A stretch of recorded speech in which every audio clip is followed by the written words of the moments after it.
종교단체가 운영하고 있는 대전의 비인가 교육시설에서 127명의 코로나19 확진자가 한꺼번에 나왔습니다. 먼저 학생 2명이 확진 판정을 받았고 이어서 진행된 학생과 교직원 전체 진단검사에서 125명의 감염이 추가로 확인됐습니다. 밀집된 기숙사 생활을 하면서 방역수칙을 제대로 지키지 않았을 가능성이 높습니다. 더 큰 문제는 해당 종교단체가 운영하는 광주광역시의 또 다른 교육시설에서도 환자가 발생했다는 점입니다. 최근 조금씩 진정 기미를 보이고 있는 3차 대유행이 다시 증폭되는 도화선이 되지 않을까 우려가 커지고 있습니다. 네, 최근 일주일 동안 하루 평균 신규 확진자는 400명이 조금 안 되는데 이 대전의 집단 감염을 포함해서 오늘은 400명대 중후반의 확진자가 발표될 것으로 예상됩니다.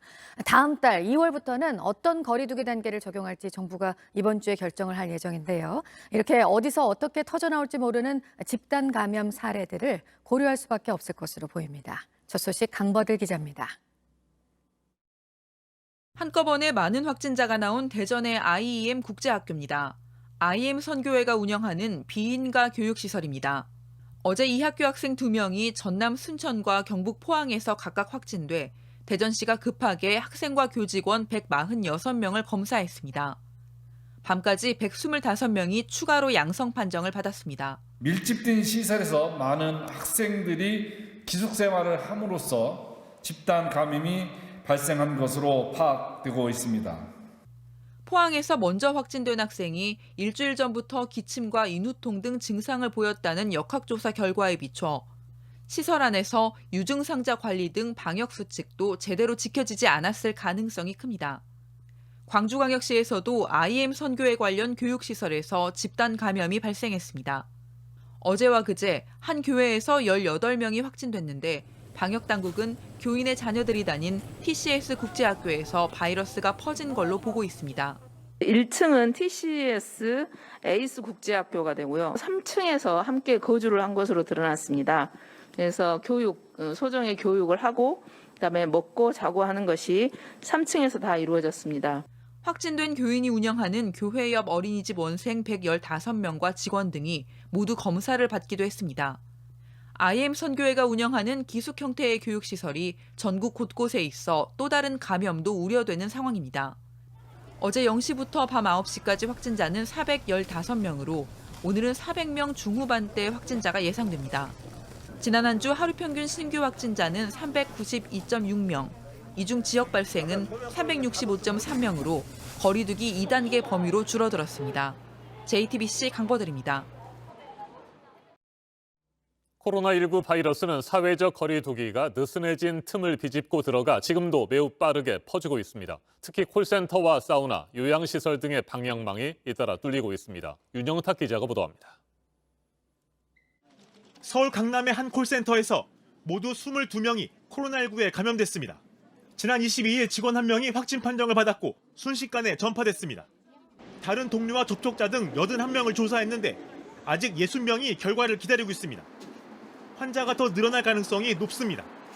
이미 수십 명의 확진자가 나온 강남 역삼의 사우나와 성동구의 요양시설 등에서도 감염자가 추가됐습니다. 최근 확진자 숫자는 거리두기 2.5단계 기준을 밑돌지만 아직 안심하기는 이릅니다. 하루 감염자 5명 중 1명 가까이는 임시선별검사소에서 확진 판정을 받고 있습니다. 이른바 조용한 전파자가 여전히 많다는 뜻입니다. 앞으로의 추이를 엿볼 수 있는 감염 재생산 지수도 최근 다시 증가세로 돌아선 걸로 파악됐습니다. 지역사회 내의 조용한 전파와 변이 바이러스 유입 등 재확산을 초래할 수 있는 위험 요인에 철저히 대비해야 합니다. 정부는 오늘 31일 끝나는 사회적 거리두기 단계 조정과 설 특별 방역 대책을 논의해 이번 주 후반 발표할 예정입니다. JTBC 윤영탁입니다. 국내에서 처음으로 반려동물이 코로나19에 감염된 것으로 확인됐습니다. 집단 감염이 발생한 기도원에서 살던 새끼 고양이입니다. 주인을 통해 감염된 것으로 방역당국은 판단하고 있습니다. 강나현 기자가 보도합니다. 최근 한 집단 감염 사례에 대한 역학조사 과정에서 반려동물이 코로나19에 감염된 사실을 방역당국이 확인했습니다. 국내에서 처음으로 코로나19에 감염된 반려동물은 경남 진주 국제기도원에 살던 고양이입니다. 이 기도원은 지난 11일 방문자 29명이 확진 판정을 받은 뒤 지금까지 100명 넘는 확진자가 나왔습니다. 여기 머물던 모녀가 어미 고양이와 새끼 고양이 2마리 등 고양이 3마리를 키우고 있었는데 이 가운데 새끼 고양이 1마리가 확진 판정을 받았습니다. 이미 주인인 모녀가 코로나 확진 판정을 받은 뒤라 방역당국은 고양이가 이들에게서 감염됐을 가능성이 높다고 보고 있습니다. 질병관리청에 따르면 동물이 코로나에 감염된 사례는 지난해 11월 기준 총 450여 건에 이릅니다. 농장에서 집단 감염된 밍크를 제외하면 고양이가 72건, 개가 52건으로 가장 많았습니다. 대부분 사람이나 다른 동물에 의해 감염됐습니다. 인간에서 반려동물로 감염된 것으로 추정되는 반려동물의 감염 사례들은 확인되고 있지만 역으로 반려동물에서 인간으로 감염된 사례는 아직까지 확인된 바는 없습니다. 방역당국은 국내 반려동물의 추가 감염 여부 등을 살펴보겠다고 했습니다. JTBC 강나현입니다. 미국의 코로나19 누적 확진자 수는 2,500만 명을 넘어섰습니다. 1억 명에 육박하고 있는 전 세계 감염자의 4분의 1입니다. 신규 확진자가 지난주부터 하루 평균 20만 명 아래로 내려가면서 일단 확산세는 다소 주춤한 상태지만 문제는 백신 공급 부족입니다. 미 보건당국은 한 병으로 5차례 접종하도록 했던 화이자 백신의 접종 횟수를 6차례로 한 차례 더 늘리기로 했습니다. 한정된 백신을 더 많은 사람에게 접종하기 위해서 말 그대로 백신 쥐어짜기에 나서는 겁니다. 워싱턴 임종주 특파원이 소식 전해왔습니다. 미국 내 누적 확진자가 2,500만 명을 넘은 것은 지난해 1월 20일 첫 환자가 나온 이후 1년 만입니다. 미국인 13명 가운데 1명꼴로 감염된 것으로 전 세계 확진자의 4분의 1에 이릅니다. 사망자도 40만 명을 넘어섰습니다. 다만 신규 확진자는 지난주 하루 평균 17만 5천 명 수준으로 하락했습니다. 20만 명 아래로 내려간 것은 겨울철 재유행 이후 처음입니다. 확산세에 제동이 걸린 모습이지만 여전히 많은 수치입니다. There is a nationwide scramble to get more doses of the coronavirus vaccine as new cases continue to rise. Nearly 20 million Americans have received at least one vaccine shot. 미국 내 배포된 백신은 모두 4천만 번 놓을 수 있는 분량입니다. 그런데 그중 절반가량만 접종이 이루어진 것입니다. We have no clue often just how much is coming and when. I am eligible in Minnesota to get a vaccination also, and I can't find one. 보건당국은 접종 확대를 위해 특수 주사기 사용을 승인했습니다. 주사기로 추출량을 조절해 화이자 백신 한 병의 접종 분량을 5차례에서 6차례로 늘리겠다는 것입니다. 화이자와 모더나에 이어 존슨앤존슨 백신의 조기 긴급 사용 승인 가능성도 거론되고 있습니다.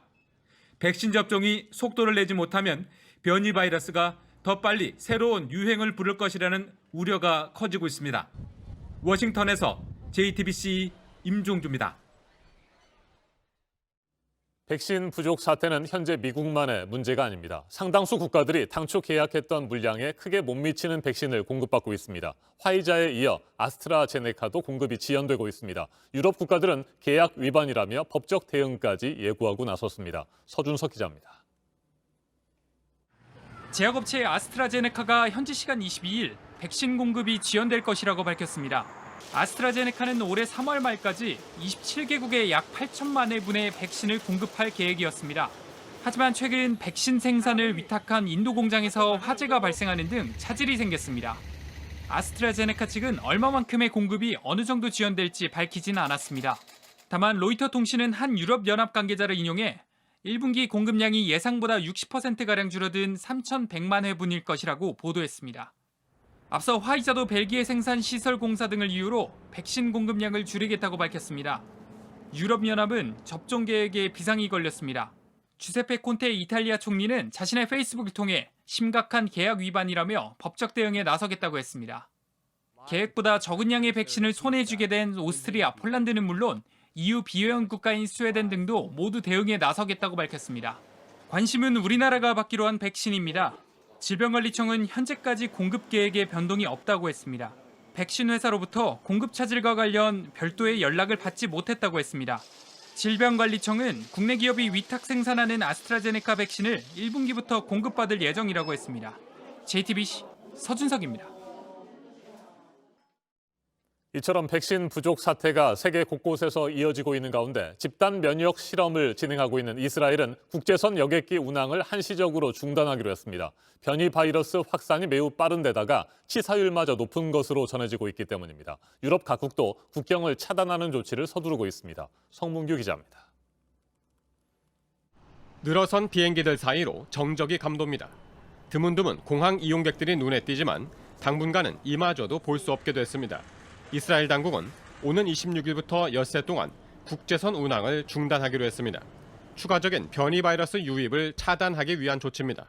אנחנו סוגרים את השמיים הרמטית למעט חריגים נדירים ממש כדי למנוע כניסה של מוטציות ווריאנטים של הנגיף. 전 세계에서 인구 대비 코로나19 접종률이 가장 높은 이스라엘은 현재 백신 집단 면역 실험을 진행 중입니다. 지금까지 전체 인구 930만 명 가운데 약 30%가 1차 이상의 접종을 마쳤습니다. 하지만 영국발 변이 바이러스가 속속 발견되자 외국과의 왕래를 아예 차단한 겁니다. 이스라엘은 백신 접종에 속도를 내기 위해 대학 입시를 앞둔 16세 이상 청소년에 대해서도 접종을 시작했습니다. 국경 폐쇄는 유럽 국가들에서도 이어지고 있습니다. 벨기에 정부는 오는 27일부터 3월 1일까지 관광 등의 목적으로 국경을 넘나드는 걸 금지했고, 스웨덴도 변이 바이러스가 확인된 이웃 국가 노르웨이에서 오는 사람들의 입국을 일시적으로 차단하기로 했습니다. 스웨덴과 노르웨이에선 지금까지 영국발 변이 바이러스 감염자가 각각 55명씩 확인됐습니다. 네덜란드에서는 지난 23일부터 시행되고 있는 통행 금지를 거부하는 시위가 이어졌습니다. 경찰을 향해 폭죽이나 돌을 던지고 시설에 불을 지른 혐의로 25명이 체포됐고, 통행 금지를 위반한 3,600명에게는 벌금이 부과됐습니다. JTBC 성문규입니다.